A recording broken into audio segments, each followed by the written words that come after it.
بینەرانی زوومم کاتتان باش چەند مانگێکە بەغداد هەوڵەکانی چڕ کردوتەوە بۆ ئەوەی ئەمڕۆ بتوانێت ببێتە پایتەختی سیاسی وڵاتانی عەربی.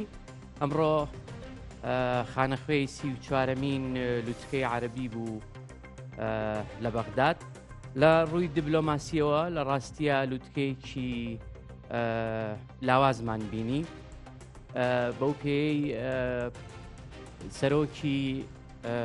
وڵاتانی عەربی لە کۆی 22 سەرۆک تەنها دوو سەرۆکی دیار هەبوون و لە ناو وڵاتانی خلیجیش بە تایبەت تەنها ئێمە شێخ تەمیمان بینی میری قەتەر. لوتکەکە ڕاگەیەنراوی کۆتایی هەبوو. لە ڕاگەیەنراوەکە لە ڕاستیە کۆمەڵێک دەرەنجامی دووبارەمان بینی، ڕاگررتنی هێرشەکانی سەر غەزە، ڕاوەستانی خوێن ڕشتن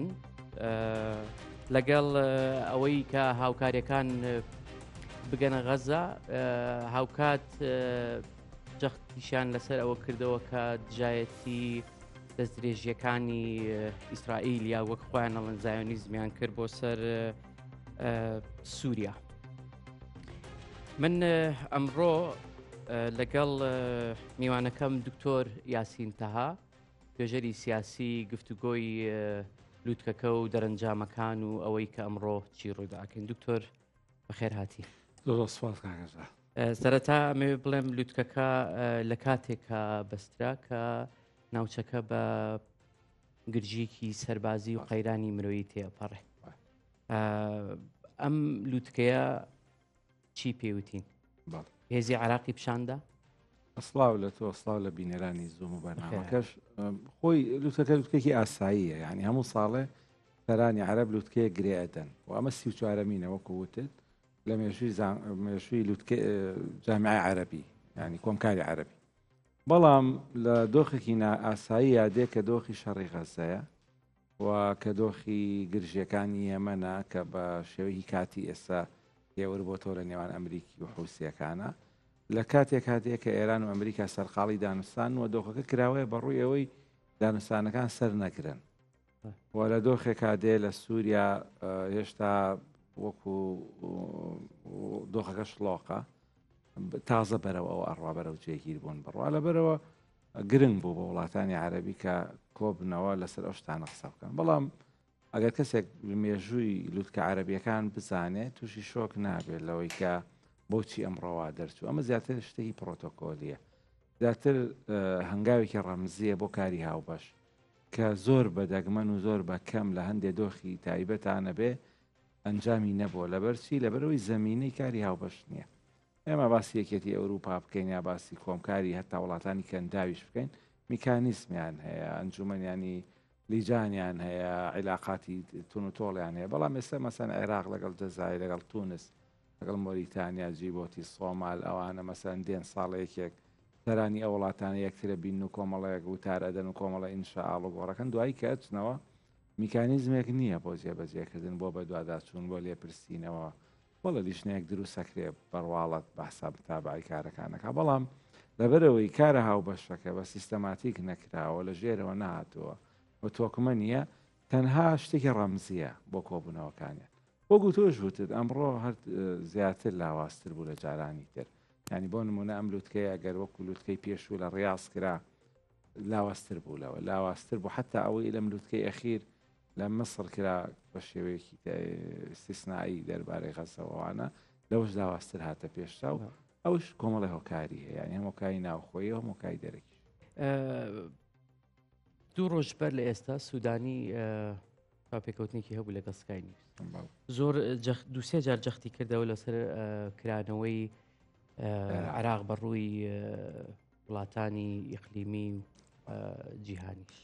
ئێمە تۆ ئەمڕۆ ئەم کرانەوەیت بینی لە ڕاست خۆی بەشێک لە ئەوەی کە ئێستا ئاڵێن ئەو ترێت، ینی لوتکەکە لاوازە و لە ئاستی پێویستان نییە و باڵی بە ئەستۆی ڕێکلامی سوودانی و بەرەی سوودانیە. زۆر لە زیاتر لە قەبارەی خۆی مانایان بەم دیدارەدا لە بەغا بەم لوتکەیەدا کە ئەمە لوتکەیەکی تایبەتە بێ و عێراق تەنها خانە خوێن نابێ و عێراق پلانی هەیە و وڵاتانی عەرەبی کۆکەینەوە و ئەزەمات قەیرانەکانی ناوچەکە ئەخەینە بەرباس و عێراق ئەکرێتەوە بە ڕووی عەرەبیە و عێراق ئەگەڕێتەوە بۆ ئامێزی عەرەبی. ئەمە بەشێکە لە حملەی ئینتیخابی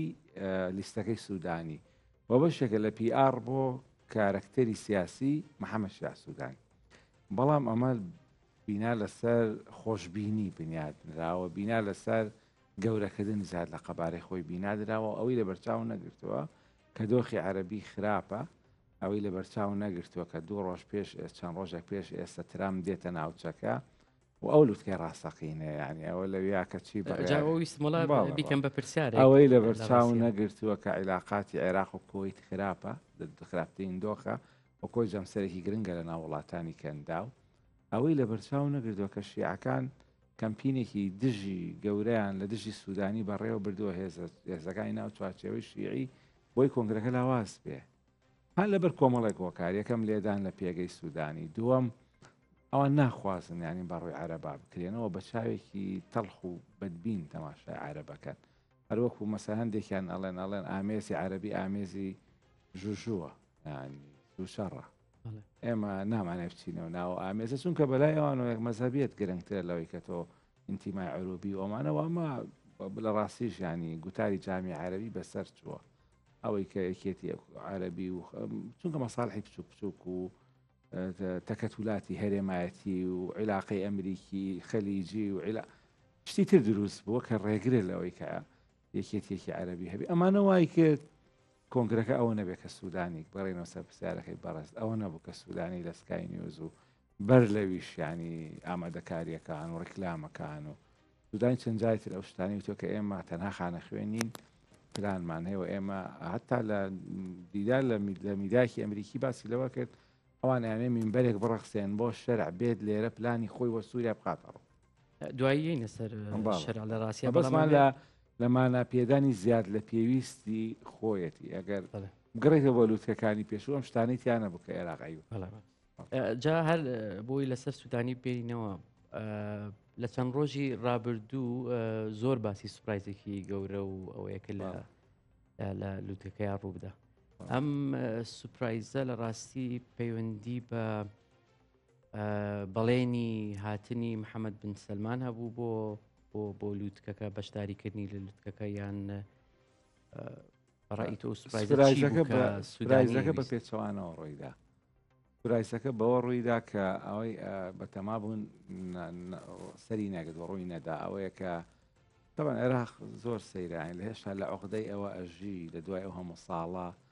خەڵک بێن بۆ بەغا کۆنگرە بگرن بڵێ ئێمن ئاسایی بوومەتەوە، عێراق بەغا ئارامە، یعنی سەقفی چاوەڕوانەکانی عێراق زۆر نزمە، بەغا خۆشە ئارامە. مەسەلەن سەید عەمار حەکیم کێکێکە لە لایەنگرانی سوودانی وڵا سەرانی عەرەب دێنە عێراق و ئەبین عێراق ئارامە و لە مەتاڕە چن بۆ مەقەڕی قیمە و لە متەنەبی ئەچن سەردانەکان کتێب هەیە و ماسی ئەبرژێن مەسکوف ئەخۆن و ئەبین عێراق ئەستیعادی تەبیعەتی خۆی کردوێتەوە گونوتیژیتیانەمە. ئەمە لە کەی لە کاتێکا لە تەنیشتی عێراق و لە دەوروبەری عێراق سەفقاتی تریلیۆنی ئەکرێ و کۆمەڵگای ژیری دەستکرد بنیاد ئەنرێ و باس لە دروستکردنی کوورەی ئەتۆمی مەدەنیە و باس لە فەزا و شەریکاتی تێسلا و ئەی و ئەو شتانەیە. تازە عێراق لە خەونی ئەوەیە سەرکردەکان بێن و ببین تەقینەوەی تیانە قاعی هەیە مەطعەمی هەیە ئەتوانێت خواردن با بە سەرانی هین بە ڕێکوپێکی بەڕێوەی ببە. زۆر ئەمڕۆ شانازی بەوە کرا کە قیمەکە بە ڕێکوپێکی بەڕێوە لە کاتێکا بەڵێ لە وڵاتان ئەم کە شوفشەشی تیا هەیە ڕێخستنی قیمە لووتکە، بەڵام هەدەف لە لووتکە ئەوە نییە، ینی بە ئەنجامەکان ئەپێورێ. بۆیە سەقفی هینەکانی عێراق بچووکە ئەکرێت ینی ئێستا بەشێک لە شانازی ما بێتەوە بڵێن وەڵاوە ئێمە لووتکەیەکمان بەڕێوە بێت 22 دەوڵەت نوێنەرانی 22 دەوڵەت هاتنە عێراق بەڕێمان کردن وازان زۆر بەشیان بۆ نانی ئێوارە نەمانەوە بەڕێمان کردن شتی ناخۆش ڕووی نەدا سەوت و سوورە و ئەمانە پچڕانی تیان نەبوو لە قسەکانە مایک و ئەوە بەڕێکوپێکی چوو کارەبا نەبڕا لە قاعەکە پێشوازە ئەکرێ ینی ئەمە بەس ئەمە هیچ نییە ینی لە دنیای هینا بۆ نمونە لە وڵاتانی عەرەبی لە مەسڕ لە سعودیە لە هەر کوێیانی ئەو قاعە و ئەو تەرتیبات و ئەو ڕێخستانە 24 ساعت ئامادەیە، ینی قەت نایەن شانازی بەوەکەن کە ئێمە توانیمان شتێک بەڕێوە بەرین ئەڵێن مەسەن توانیمان ئەو ئەنجامانە بەدەست بێنین لەبەرەوە سەقفی چاوەڕوانەکانی عێراق کەم بوو لەگەڵ ئەوەش ئەو سەخفەی کە سوودانی و بەرەی سوودانی باسی سوپرایسیانە کرد بەڕاستی بینا لەسەر خۆشببینیەکی ناواقعی بنیادنرا بۆ ئەمڕۆکە وتە تەنها یەک میری کەندا و هات ئەوش نەمایەوە خێرایی وتاری پێشکەش نەکرد و تەفسیری جیاجیا هەیە. ئەتوانین بڵین کە کۆبوونەوەکەی ئەنجومەنی هاریکاری وڵاتانی کەندا و لە ڕۆژی ڕابردوو لەگەڵ ترامپ زۆرێک لە جۆرەکان ئەم لووتکەیەی مراوەستر کرد. خۆی یەک شت هەیە ینی هەر لە ڕووی میدیاییەوە هەموو بریقەی دزی لەم لووتکە هەموو میدیای جیهانی هیلاکەن 3-4 ڕۆژە بە دوای ترامپەوە لە کەندا و ئەوەی پێویستە دەربارەی ناوچەکە بەگوترێ گوترا بە زیادەوە بە تیکراری چەند بارەشەوە لەبەرەوە شتێک نەمایەوە سوپرایز پێ بمێنێتەوە بۆ لووتکەی بەغاڕێکی سیمبولیکی باڵێ دوو ینی لەوێ هەندێک اتفاقات کراوە ئەوە نەخشەڕێ ئەم ناوچەیە دیارەکە بۆ کۆتایی ئیدارەکەی ترامپ ئیتر هەرچی لە بەغا بوترێت زیادەیە ینی هیچ ناتوانێت لەو سەخفەتە جاوزکە و ناتوانێت ئەو سەخفەتی پەڕێنەکە لە سعودیە و قەتەڕ و ئیمارات دانراوە لەبەرەوە ئەمەی ئێرە تەنها کۆبوونەوەیەکی سەیران ئامێزە گەشت ئامێزە چونکە ناتوان ئەوەی ترام تێپەڕێن جگەل لەوەش ئێستا ئەو وڵاتانی کە کاریگەرن لەم ناوچێت تەنها وڵاتانی کەنداون تۆ سیرکەی ڕۆڵی مسر زۆر پاشەکشەی کردووە ئەوە جەزایر و تونس و ئەوانە هەر دوور کەوتونەتەوە لە قەزای عەرەبی بۆیە وڵاتانی کەندا و بڕیاری خوانیان داوە اتفاقاتی خوانیان کردووە زیاد لە پێش دە 2-3 ڕۆژی ڕابردوو قسەی خوانیان کردووە خۆی نازانم ینی بۆچی ئەوان کە ئەیانزانی ئەمە مەوعیدەی ترام خۆ تازە نوێ نییە و مەوعیدی کۆنگرێش لووتکە عەرەبیەکەش هەن نوێ نییە کە ئەیانزانی حەدەسێکی ئەوە گەورەی کەرنەڤاڵی پڕ لە ئاهەنگی پڕ لە وتار و پڕ لە لێدوان ینی ترام بە درێژایی هاتنی لە ناو تیارەکە هەتا دابەزیوە وتارەکانی هەتا ڕۆشتۆتەوە ئێستش کە چۆتەوە ئەمریکا لێدوانەدا شڕونکردنەوەدا سەرانی عەرەب وتاریان داوە متەمەری سەحافیان گرت ئیتر چی ماوەتەوە مەسەن لە بەغاوترێ بۆیە ئەوە یەکتر لەو هەڵانی کە ئێستا مقۆمقۆ دروست بووە لە عێراق کە ئێوەتانزانی ئەمە لە دوای ئەمەتە گەورەیە بۆچی ینی ئێوە ئەمەتان کرد یا پێشتان خستا یا دواتان خست زۆر باش سوودانی لە لووتکەکە کۆمەڵێک دەست پێشخەری کردی ڕایگەیان لەوانە دامەزراندنی ناوەندێک بۆ ڕوبەڕبوونەوەی مادی هۆشبەر بۆ مەسلەی تیرۆر ژوورێک بۆ هەماهەنگی عەرەبی لەوانە سندوقێکی عەرەبی بۆ پاڵپشتیکردنی وڵاتانی کە قەیرانیان تایە تۆ بەڕێی جەنابەتەوە توێژەری سیاسی پێت وایە عێراق بتوانێت بەم دەست پێشخەریانەی ژوورێکی ئەمنی لە ناوچەکە دروست بکە خۆی ئەجندەی پشتەوە یان ئەم دەست پێشخەریانە ڕاستیشتی نوێیان تایە ئەمە وەکو نێت باشی تایە بەڵێ وەکو نێت وەکەوەی کە عێراق ئەوێت جڵەوی شتەکان بەزێک کێشەی هەیە عێراق متمانەی نییە ینی بەلای وڵاتانی عەرەبیەوە بە چاوێکی تۆ هەر سیرکە ینی ئەوان کە سەرکردەکان ئامادە نین بە پادشاکان و سەرۆکەکان یانی تۆ واز لە محەممەد بن سەلمان و سەرۆکی ئیمارات بێنە سەرۆکی جەزایر سەرۆکی تونس سەرۆکی ئەو وڵاتانش نەهاتوون بە عێراق یانی سەرۆکی لوبنان لە کاتێکا زۆر بەهێز نییە پێگەی کەوانی تازە بۆ بە سەرۆک پێویستیشی بەوەی دەرکەوێت بە هەر هۆکارێک بۆ نەهاتووە ینی بە هۆکار نییە ینی بەن قەس نهاتووە لەبەرەوە کە ئەمە وایە متمانە نییە کە عێراق سەرۆکاری کاری عەرەبی بکە فترەیەک لە فترەکانی ڕابردوو لە لەوەی شەڕی غەزە ڕووی داوە فترەیەک سعودیە سەرۆکی کۆمکاری عەرەبی بووە پێش عێراق بەحرین ئەمانە وڵاتانی عەرەبی پەتی قۆحن لە کەنداون بینیان زۆر خۆشە لەگەڵ ئەمریکیەکان بیان لەگەڵ عەرەبەکانی تر خۆشە ئەم شتانیان پێ نەکراوە هیچیان پێ نەکراوە ئێستا تۆ بێیت مەسەن ئەمە تەرجەمەکەی بۆی عێراق کە گومانی لەسەر ئێرانی بێ و لاواسە و سەرە وەزیرانەکەی لە ژێرەوە پەرلەمانتارەکانی شیعە پاچ خواکە نازیان هەر زۆر لە قاچی ئەدەن و ئەی بڕنەوە یعنی ئەوەی کە بە سوودانی کراوە لە ناو شیعە لەسەر ئەم لووتکەیە هیچ هێزێکی دوژمن نەیکردو تەنها لەبەر بەرژەوەندێکی هەڵبژاردنیش انتخاباتیش چۆن سەرۆک وەزیرانێک کە ئەمە پێگەکەی بێ و ئەمە ژێرخانەکەی بێ ئەتوانێت سەرکەوتوو بێ لەوێ ئەو دەست پێشخەرانە متمانە بە سعودی و مصر وانە بک ئەوان بە قسەی بکە دکتۆر باسی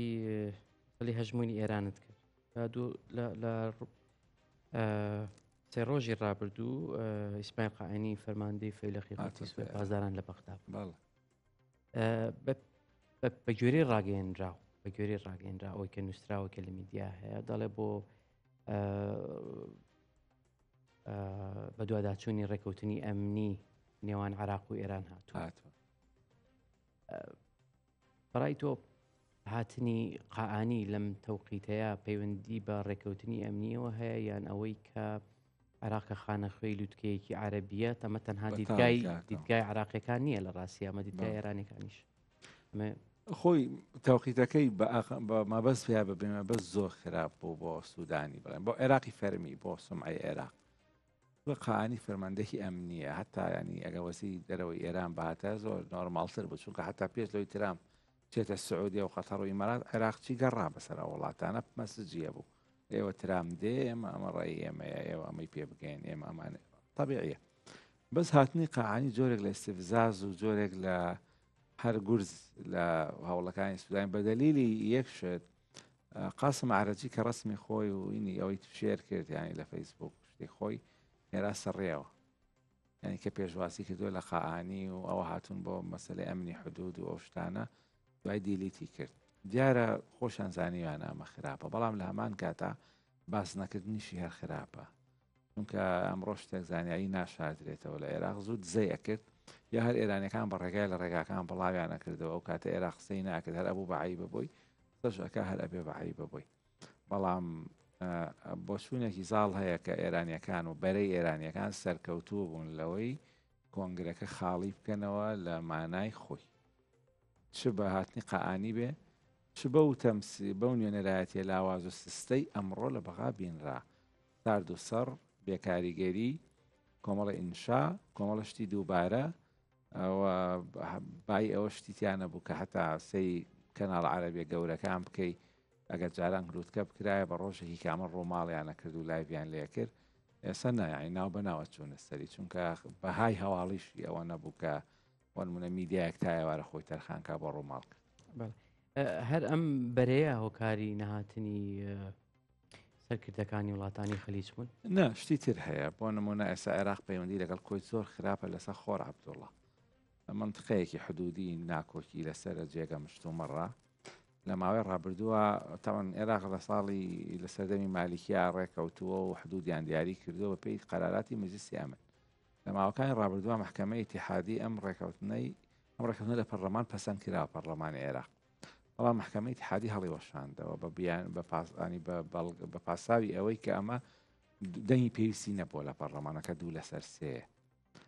ئەمە وای کردووە کێشە سنووریەکانی عێراق و کۆیت بچنەوە بۆ خاڵی سەرەتا و مەسەلەی عێراق و کۆی زۆر حساسە چونکە ئەمە هەموو وڵاتانی کەنداوی پێوە پەیوەستە مەسرفێکی زۆر جوودێکی زۆر دینێکی زۆریان کرد لەوەی تا کۆیتیان لە عێراق وەرگرتەوە هەتا مشکلەی کۆی لەگەڵ عێراق چارەسەرکەن ئێستا دیسان گەڕاوەتەوە بۆ سەر دۆخی سەدام حوسێن ئەمە بۆ وڵاتانی کەندا و جێگەی ئەنیمایی ئیستیفزازەوەیان پیان وایە هەر ئەمەش بەشێکە لەو جوودەی کردانی لەو بەرەی کە تۆ باست کرد ئەمە وای کرد کە تووسەیکەوە لە کۆیت و عێراق دراوسێن لە سەردەمی کازمی کۆیت کۆنگرەیەکی ڕێخست 30 میلیارد بەڕیار و 30 میلیارد بۆ عێراق خەرج بکرێ بۆ ئادانکردنەوە لە دوای داعش ئێستا وای لێ هاتە کۆیت بە وەزیری دەرەوە هات بۆ عێراق ئەمە تەسیە هەسە مەوقفی سعودیەوە شتێکی ترکە هەژار بۆ چوونێکەیە کە عێراق لە بەرەی تورکی قەتەریایە نەکە عێراق سوودانی زۆر ئەوترێت و هەندێک ئاماژەش هەند پشڕاستی ئەوە ئەکاتەوە بۆ نمونە ئەوەی کە سوودانی بەجزیە ڕۆژ شەرعی بینی لە قەتەر بەجزێەوە ڕۆژ ئەلان نەکرا هەتا فۆتۆکەی بڵاو کرای لایەن قەتەریەکانەوە شیعەپیان زانیەوە چیەکەیت و چۆن چووی بۆ ئەوانە ئەمە زیاتر ئەوانەی پژڕاست کردەوە کە عێراق لە ناو جەمسەرگیری عەرەبیەکانە طبیعیە سوودانی بەهۆی ڕێگای پەرەپێدانەوە بەهۆی ئەوەی کە ئەوان زیاتر سەپۆرتیەکەن و دەستیەکەن لەبەوەی تورکیان نفوزێکی زۆری هەیە لە عێراق لەبەوەی قەتەریەکان نزیکترن لە ئەمریکا و لەگەڵ تورکەکانە زۆر نزیکن و لەگەڵ ئێرانی زۆر جۆرن سوودانی لەو جەمسەرگیریانە بەلای بەرە تورکیەکە چۆن ڕەنگە ئەمە بۆ ئیمارات و سعودیە جێگەی خۆشحاڵی نییە ینی زۆر کەیفیان پێی نێ ئەوە شێکێکی تر لەو هۆکارانە هۆکاری تر گوایە محەممەد سەلمان مەشغوڵە ئەوانی تر بەڵام ئەوان لە ڕاستیات چەند ڕۆژی ڕابردوو خوانم بەستۆتەوە بە ئیلتیزاماتی خوان ڕێگەی خوان دیاری کردو ڕەنگە ئەگەر بات نایە بۆ عێراق ئەمڕۆ ئەو شتەی لێ تێک بانایە بۆ نمونە باسی فەڵەستین نەکرێ باسی غەزا کرێ باسی حەماس ئەکرێ ئیدانە ئیسرائیل ئەکرێ ئەمە ڕیسەکانیان لەگەڵ ترامپ کاتەوە بەخۆری. بەڵێ جا من مەبەستمەوە بوو کە وڵاتانی خەنداو لە ڕاستیە عراقێکی عەرەبی نابینن. مثلەن ئەگەر لە چەند ڕۆژی پێشوو دیدارەکەی نێوان دۆناڵد ترۆمپ و ئەحمەد شەرع بەدەست پێشخەری محەممەد بن سەلمان لە کاتێکە عراق ڕێگری لە ئەحمەد شەرعەکە عراقی ئەوەش زۆر باشە باسە. ئەمە بچینە سەر ئەوە لە یەکێک لە هۆکارە یان یەکێک لەو شتانی کە گرژی دروست کرد لە دۆخی پێش لوتکەکە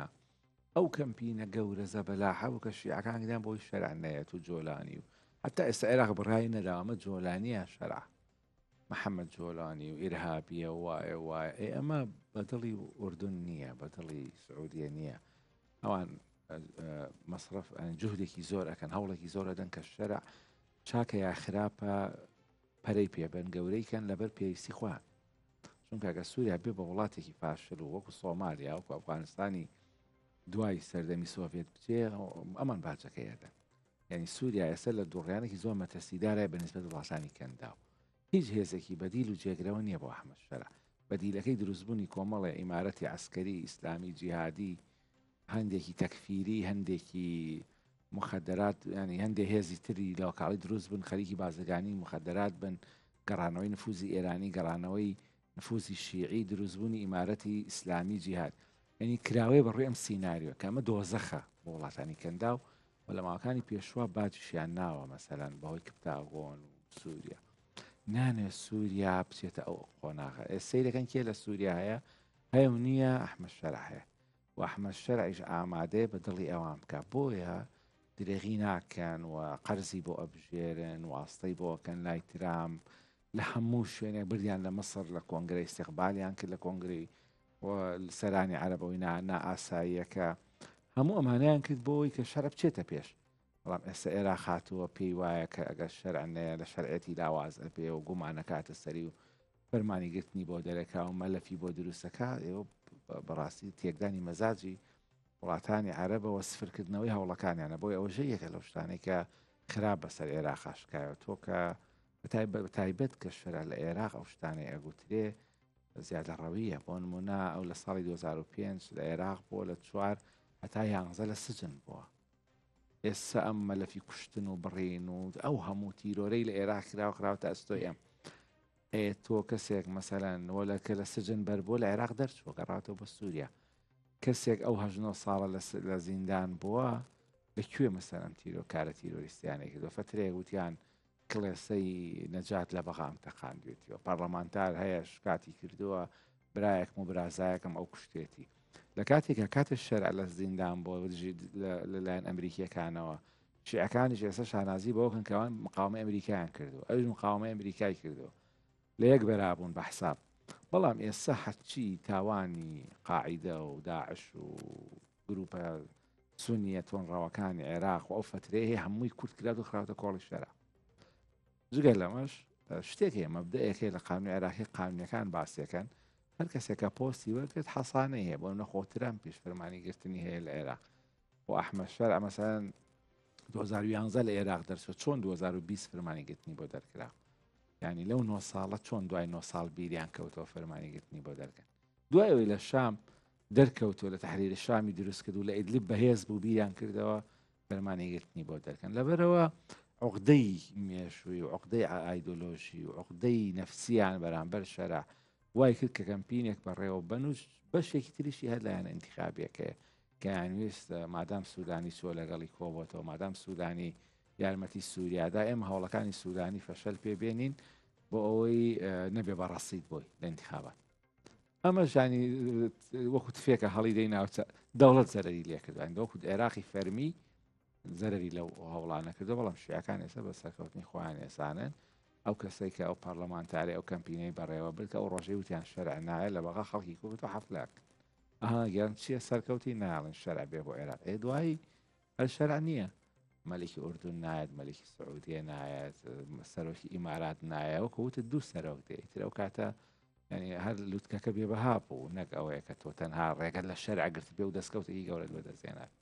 سەرکردەکانی عراقیش لە ڕابردوو بە بەردەوامی جەختیان لەو کردەوە کە سەقامگیری و ئاسایشی سووریا گرێدراوی عراق لە ڕاستە کاتێک ئەم ئەم سەرکردانە مەسەلەن لێدوانی وادان لە ناویشانە مەسەلەن نووری مالیکی هەیە لە ناوی تاری تەنسیقی بڵێ بۆچی ئەم ئینفتاحە ئەم کرانەوەی بەڕووی سووریا ناکەم بۆ دژایەتی هاتنی شەرعەکەن لە دوو سەبەب هەیە یەک لەوانە ئەوان پێیان وایە شەرع کارکتەرێکی تورکیە ئەجێندای تورکیا جێبەجێیەکە و تورکیا مەترسیە لەسەر لە ململانی هەرێمایەتیە دوو محور لە منتەقە زۆر ڕکابرن سونی و شیعی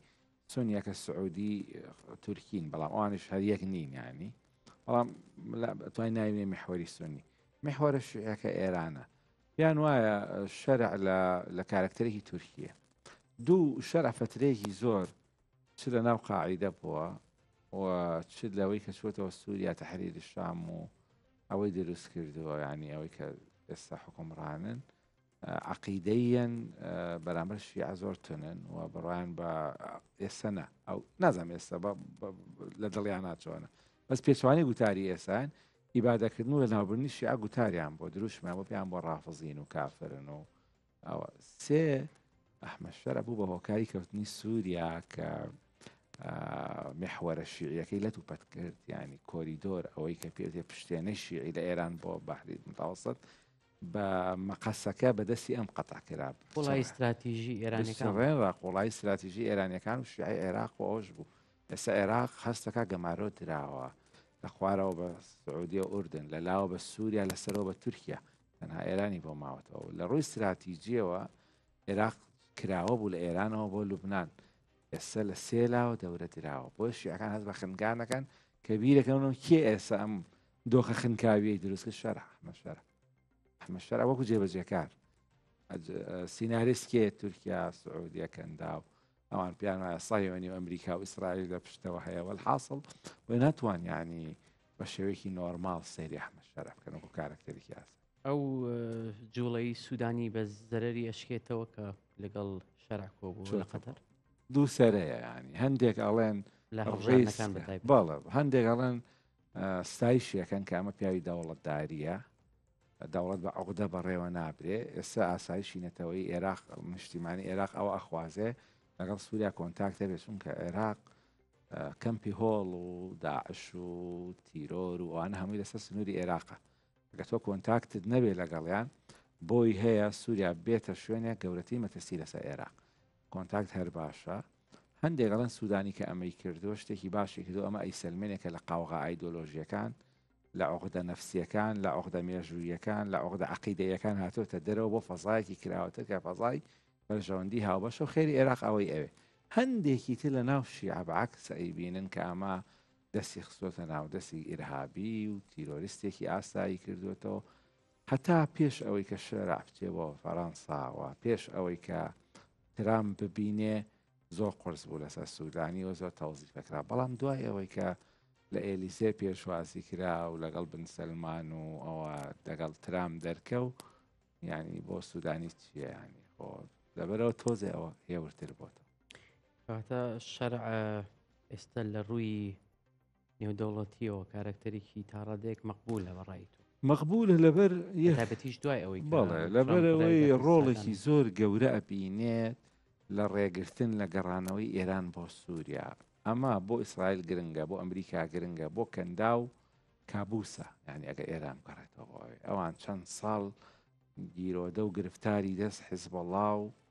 ڕژێمی سووریا بوون کە ئەمانە حەڵقەیەکیان تا تاران دروست کرد بوو مەترسیان لەسەر نەوت و بازرگانی و ئاسایش و بوونی وڵاتانی کەندا و دروست کرد بوو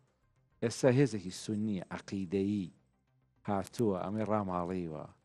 و لەوێ جەمسەرێکی سونی دروست کردەوە و ئامادەیە پاشکۆیەتی کەنداو بکە ئامادە هەموو شتێکیان بۆ بکە لەبەرەوە ئەمە بەلای ئەوانەوە بە هەر نرخێک بووە ڕوونە یانی لە لێدوانەکانی تیران پاچۆن ئەردۆغان و من سەلمان و میری قەتەر کان بۆ ئەحمەد شەرع کردەوە وە بەرتیلیشان بە ترام داوە بەرتیل نەک بە مانای پارەی کاش بە مانای بەرژەوەندیشان خسۆتە بەردەسی بۆی ئەحمەد شەرع ئاسایی بکاتەوە ترام پیش لەو کەسانەیە بەدڵی ئەوانە ینی بۆ کە سەرۆکی کۆریای باکووری دیوە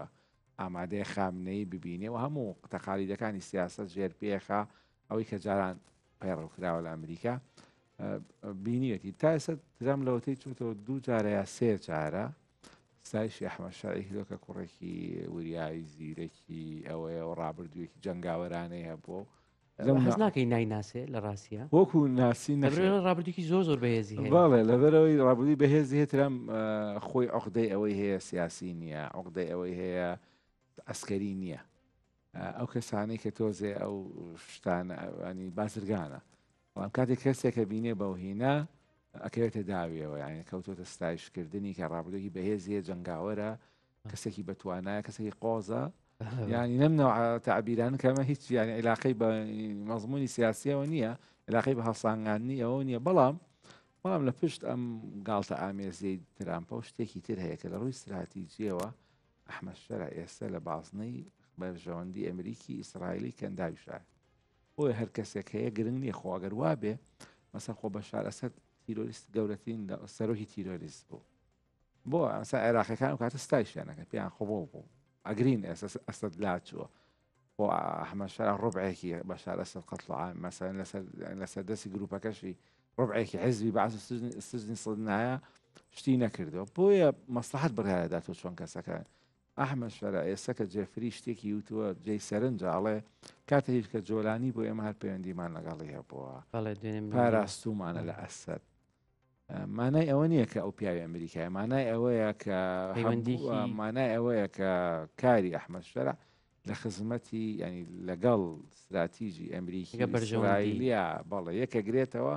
کە هەردووکیان یەک ئامانجیان هەیە ڕێگرتنە لە گەڕانەوەی ئێران بۆ سووریا ئەمە باسمان کرد خوڵایی استراتیژی ئێران سووریا بوو بۆ ئێستا سووریا گرنگ ئەمریکیەکان تەجروبەی زۆریان لەگەڵ نەوجۆرە ئیسلامیانە هەیە لە ئەفغانستان لە عەرەب ئەفغان کاتی خۆی هەموو دژ یەکێتی سۆڤێت هەموو جیهادی ئیسلامی جیهادی لەوێ کە سەپۆرت کرا و کۆمەک کرا و گەورە کرا و لە ڕووی مادی و معنەوی و عەسکەریەوە ئەمریکا بەشدار بووتیا لەگەڵ سعودیە بووی بەگشت سۆڤێت تا بچنەوە طبیعی یعنی ئەمریکا توانێت بەسەر ئەو شتانە تێبڕێ وەکو عێراقی شیعەکان نییە یعنی زۆر ئەوە لێک باتەوە تاریخی ئەمە ئەوە چیەوە مادام ئێستا لە بەرژەوەندیە لەگەڵ بەرژەوەندی ئەوانە دێتەوە ئۆکەیە زۆر باش ئەمە بینە سەر ڕاگەیەنراوە کە سێ چوار خاڵی تیا بوو ئەمێ باسێکی ئەوەش بکەین لە ڕاستیە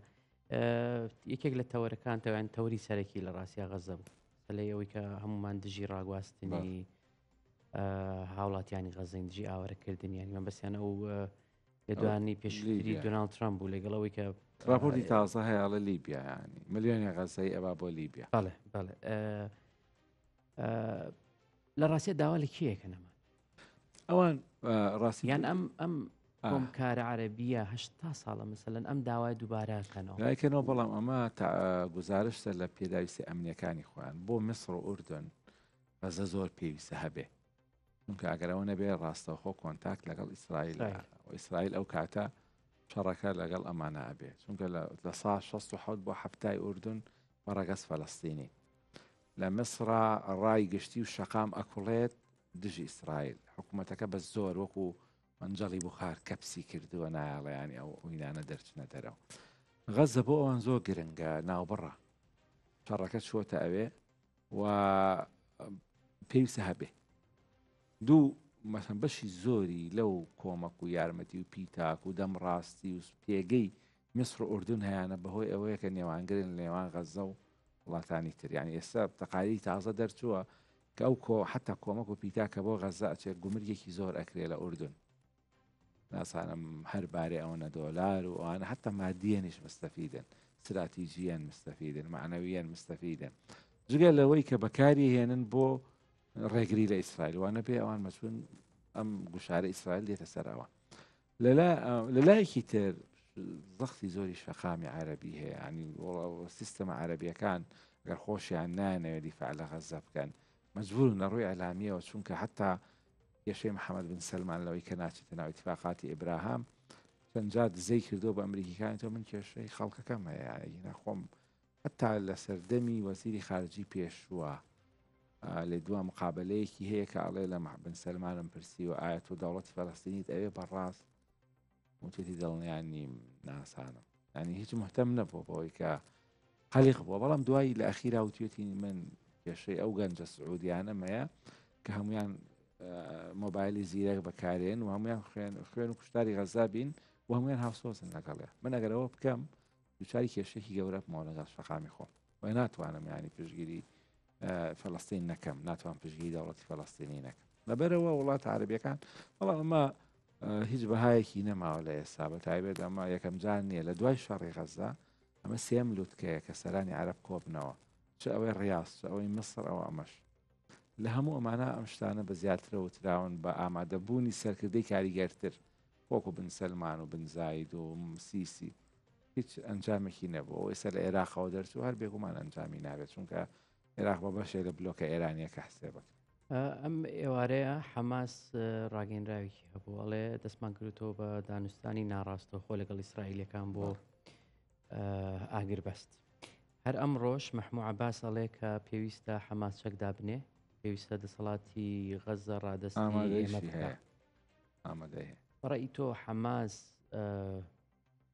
چەکەکەی دانێ دەسەڵاتەکەی تەسلیمی محمود عەباسەکە لە غەزە ئەچێتە دەرەوە؟ بۆ حەماس زۆر گرنگە لە ناو نەچێت، ینی ئێستا تەنها چاوی لەسەر ئەوەیە نەک ئەوەی کە بە حکومڕانی غەزە بمێنێتەوە. بۆ ئیسرائیل کە شەڕی دەست پێ کردوێتەوە خۆشی نازانێ ینی ئامانجەکانی چییە، تەنها یەک ئامانجە کە شەڕ بەردەوام بێ. هەموو ئەو شتە سەربازیانەی کە ئەوێت، هەموو ئەو شتانی کە ویستێتی کردوێتی بە زیادەوە نەتیجەی نەبووە بەوەی کە ئەو ئەوێت کە حەماس نەمێنێت و بەس بەسەر غەزە بگرێ یا دانیشتوانەکەی ڕابگوازێت. هەردوو لە قەیرانە چ ئیسرائیل خۆی ئێستا نازانیانی ئەڵێ هەدەفی ئەوانی سەربازین باسیەکەن شەڕە بێ استراتیجیەکەتە بێ وڵێ من ئامانجم لەم شەڕە 1 2 3 4 ئەمانێ ئامانجی ئیسرائیل ئێستا لە ناوبردنی حەماس حەماس بەناو ناچێ.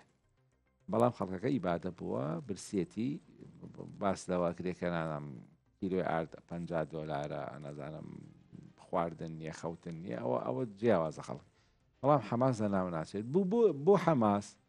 ئیسرائیل دەستبەرداری شەڕ نابێ بە دوایەوەتی بس بە بس لە غەزە لەو مەساحەت کەمە بۆی هەیە لە ناوچیانی مەترسیەوەی هەیە لە ناوچێت لە دوور مەودا هەردوو لا مەجبورن ئەچنە ناو دانوستان. بەڵام زیاتر بۆ ئیسرائیل کات بەڕێکردنە ملکەچ بوونە بە وشارەکانی ترام کاڵێ بچن ڕێکەون و هیچ ئاسۆیەک نییە ینی هیچ لایەکیان بگەنە نەتیجە. بەڵام حەماس ئامادەی هەیە حکومڕانی لە غەزە ڕادەست. زۆر باش. یەکێکتر لە خاڵەکانی ڕاگەنراوی کۆتایی لوتکەکە مەسەلەی سووریا بوو. بانجەختیان لە یەک پارچەی خاکی سووریا بووەوە. جەختیان لەوە کردووە کە ئەمان دژی دەستدرێژیەکانی زایۆنیزمن وەکو خۆیان ئەڵێن ئیسرائیل بۆ سەر سووریا. بەڵام ئێمە لە لایەکی تر ئەیبینین کە هەر پێرێ سووریا و بڵین حکوومەتی دیمەشق و ئیسرائیل بە نێوەندگیری تورکیا لە ئازەربایجان کۆبوونەتەوە. لە پێشتریش گوێمان لێ بوو کە دۆناڵد ترۆمپ داوای تەطبیعی کرد، داوای یاسایکردنەوەی پەیوەندیەکانی سووریای کرد لەگەڵ ئیسرائیل. ئەمڕۆ ئەسعەد شەیبانی ئەڵێ کە ئێمە بەرەو قوڵایی عەرەبی هەنگاوانێ. ئەم قوڵای عەرەبی من وا تێکم کە بەرەو قوڵایی کەنداو هەنگاوانێ، ئەوەی کە بابی بەسمە بۆ ڕێکەوتنە ئیبراهیمی کە سەرپێخراوە و ئیمارات لە ناویەتی و هەوڵی شێ بۆ سعودی و وڵاتانی دیکە نایەوە. کاکەشار دووسێ شتە بوو لەوەی سووریا جێی سەرنجە. یەکێک لەوانە وتەکەی سووریا زۆر تون بوو لەسەرەوەی کە ئێمە ڕێگە نادەن هیچ کیانێکی ئینفیسالی جودا خواست. ئەمە ئەتوانین تەفسیریکەی بۆ هەسەدە ڕۆژاوە، ئەتوانین تەفسیریکەی بۆ عەلەویەکان، ئەتوانین تەفسیریکەی بۆ دروزەکان دروزەکە. چونکە ئەمە بۆ سووریا زۆر مای مەترسێت بۆ چوونە هەیە خۆ سووریا خۆی هەر نییە ئێستا ئەگەر هەر بیدایەت بە فیدراڵی و بە دابەشبوونی دەست پێ بکە هەر نابێ. ئێستا سووریا و پرسایی تێ بنەپەڕانە سووریای نوێ سەرەگرێت یان نایگرێت. لەبەرەوە زۆر لەوە ئەترسن. دوو ئێستا هەست بە بەهێزی لە دوای دیدارەکەی ماکرۆن و لە دوای دیدارەکەی ترام هەست بە بەهێزی زیاترەکەن دەنگیان دلێرتر بۆ کە ئەوان داران بە شەرمنیەوە ئەیانوت ئێمە دشی جیابوون حتا کە کۆنگرەی یەکی کوردی کرا لە قامیشلۆ ئەوەی کە هەموو هێزە کوردی بەڵێ بەیان نامەیەک دەرچوو لە سەرۆکایەتی زۆر تون نەبوو. حتا ئەکیدکردنەوە بوو لەوەی کە سووریا یەک پارچەیە و ئەمە پێچەوانەی ڕێکەوتنەکانە و زۆر لەسەری نەچوو نەیکرد بە ڕەشە کە ئەماکەین 1 2 3 4. بەڵام ئەمڕۆ ختابەکە زۆر تونتر بوو کەم ڕێگە نادێ بۆ هەز بە بەهێزیەکەن مادام تۆ ئەمریکا لەگەڵ بێ و کەنداوت لەگەڵ بێ و ئیمارات و سعودی و مەسڕ و تەواوی ترە و تورکیا کێ هەیە ینی لە دنیای تر لەوە بەرە بەهێزتر شتێکی تر بەڵام کێشەیەکیان هەیە دەسەوسان بەرامبەر ئیسرائیل ئەجاویستمەوە بڵێم دەستی ئیسرائیلەکانیان پێشکێتەوە لە کاتێکە بەڵام ئێستا شتیان لە پشتیوانیکردنی پێکاتەکان کردوەوە شتی تر هەیە لە ئارا تورکەکان و ئیماراتیەکان هەرکێ بە ڕێگەی خۆیان هەوڵەدەن ئەحمەد و ئیسرائیل جۆینکەن ئەوەی کە ئازەربایجان بەڕێوەچێ بە نێوانگیری تورکایە ئیماراتەکانش لە پشتەوە ژوورێکیان کردوێتەوە قاناتێکیان دروست کردو لە بینی هەندێک بەرپرسی سووری و بەرپرسی مخابراتی ئیسرائیلیا قسەکە دێتە سەر ئەمە کڕسەودا و مامەڵە ئایا ئەگە سووریەکان نرخی زیاتر بن بە ئیسرائیلەکان دەست بەدای دروست و عەلەویەکان دروزەکان بڵێ ئەبن یانە بەئەگەری زۆر بەڵێ چونکە مەسەن ئەگەر ئەحمەد شەرە بچێتە ناو ئیتفاقاتی ئەبراهام ئەوەی کە پێ ئەڵێن دەستکەوتی بۆ ئیسرائیل زیاترە لە ڕووی میدیایی و لە ڕووی شۆ و لە ڕووی انتخاباتیش بۆ نەتەنیاهۆ کە توانیوێتی ملکەچی بکە و ناچاری بکە بچێتە ناو ئەو جالب لە جۆلان دڵ تەمینیانەکە بەڵام ئیسرائیلەکانش کێشەیەکیانەیە زۆر سیقیان بە ئەحمەد شەرع نییە کە ڕاستگۆ بێ و ئەزان کە سیاست ئەکات ینی لەنا ئەوە نیەتی دڵینە شتێکی تر هەیە هەموو وڵاتان کە گرە و لەسەر ئەحمەد شەرع و سووریاکەن ئەوان لە بەرچاوە قاعیدەکەی ئەحمەد شەرع ئەشێت لەگەڵ ئەم شتانە نەبێ و شەڕێکی داهاتوو هەیە لە سووریا ڕۆدا پێویستە بێن ئەمانە پاکتاوکەن بۆ ئەوەش قسە کراوە هێزێکی عسکەری بۆ ئەحمەد شەرع دروست کرێ لە ئوردون تدریبیان پێ بکرێ 1970 کەس بێنەوە بۆ پەراوێز خستن و سەرکوتکردن و ڕەنگە کوشتنی دەرکردە جیهادیەکانیش کە ئەمە مەسەلەیەکی خۆڵ و دوور و درێژ و ئاڵۆزە یعنی حتا ئەو گفتانی ئەحمەد شەرعیدا تۆ چۆن ئەتوانێت سبەینێ لای تاجیکیەکان و ئۆزبەکیەکان و ئەلبانیەکان و جیهادیە فەڕەنسیەکان و ئەوانە مەسەلەن ئەوانە بۆ ناتن بۆ سووریاکە لەگەڵ ئیسرائیل ئاش بن لەگەڵ سعودیە دۆز بن لەگەڵ ئیمارات ئەوانە جیهادکەن و حکمی خوا بەرپاکەن ئەرزی تەمکین دروستکەن ئێستا ئامانجەکە بەڵێم ڕەنگە 360 دەرەجە عەکس بووەتەوە ئەمە شەڕێکی تری داهاتووە لە سووریا بۆی هەموو شتانی دەربارەی سووریا ئەوترێن مۆڵەقن شڵۆقن نازانێت لە داهاتووە چی لێ بەسەردێ نازانێت ئایا ئەوانەی لە ژێرەوە بە قسەی ئەحمەد شەرعکەن ئایا ئیسرائیل متمانە ئەکا بە شەرعنایکە بەڵام بە شێوەی گشتی ئەوەی تا ئێستا هەوڵی بۆ درێ ئەوەیە بەڵێ ئیسرائیلەکان لە دوای ئەو قەناتانەی لەگەڵ شەرە کردویانەتەوە وەردومانی سووریان ڕاگرت و شتێک هەیە زۆر گرنگە ئەحمەد شەرع لە فەڕەنسا وتی ئێمە بەدەمی خۆی قەناتمان لە پشتەوە لەگەڵ ئیسرائیل کردوێتەوە میدیا عەرەبی ئەم کەلیمەی دەفن کرد ئەم لێدوانە ئەمە لە کاتێکە ئەگەر مەزلوم کۆبانی بیوتایە ئیلهام ئەحمەد یا هەر کەسێکی تر هەتا ئێستش نەبڕا بۆ دنیا آخر بوو بۆ زایۆنی و کلکی زایۆنی هەم مرکزیەتە بۆ ئەحمەد شەرع ئەچێتە سەر هەر سەرۆکیی تری عەرەبی ڕۆژاوا و دروزەکان ئەچێتە سەر ئەوەی کە لە کۆنفرانسی کوردی داوای فیدرال جۆرێک لە فیدراڵی ئەوەی کرد ئەوەی تێبینی ئەکرێ ئەوان بە کردار ناچن بەرەنگاری ئەو هێزانی دروز و کورد بنەوە چیان بەدەستێنا و چیان بەدەست سەربازی بەڵێ بەدەستیانەوە بێ بەس بە نەزەری بە تیۆری بە وشەیەکیش لا مەرکەزی یا فیدراڵی یا ئەو شتانەی داوایەکەن باید ناچەسبێنە بۆ لەوە قەنەعەتێکیانێکە ئەگەر ئەوە بکەن سووریا نابێ بە دەوڵات ئەزمموی عێراق دووبارە بێتەوە عێراقە لە 2003 بە فیدراڵی دەستی پێکرد بە دوو دەوڵەتی مایە لە چوارچەوەی دەوڵەتێکا کە هەرێم و بەغایە فترەیەکی زۆر لە فترەکان هەرێم لە بەغا بەهێزتر بووە ئێستش هەنێ جار سەرۆکەکان سەرکردەکانی هەرێمە چن بۆ دەرەوە ئیستیقبالی نەکەن ویزە بە خەڵکەدەن بە عەکسی بەخا ڕەفتارەکەن ئەو لێ عوتڵەیە لێرە نییە ئەمە لە هیچ دەوڵەتێکی فیدراڵیان نیە ئەڵێن ئەگەر ئێمە مەسەن بە ناوی لێ بنین ئەوە دووبارە بێتەوە سووریا نابێ خۆی سووریا هەر شڵۆقە هەر خاکی پەنابەرانە 6 پێکاتەی تایە پێکاتەی ئیتنیتیایە هی دینیتیایە هی جیاوازی تایە تیاتی خۆی بە عەرەب نازانێت ئاشووری و مەسیحی و شتە تیاتی و میلی بۆ ئیسرائیل تیاتی کوردە هەرڕقی لە عەرەب ئەڵێن ئەگەر ئێمە بە نەزەری ئەو شتانە بکەین سووریا نابێ بەڵام وەکو کردار ناچین مەسەرەن و دۆخیشانی بارودۆخیشان لەبارنێ ئێسای ئاسادە بۆ نمونە هێزەکانی سووریا لە سوپای ئەحمەد شەرع بەهێزترن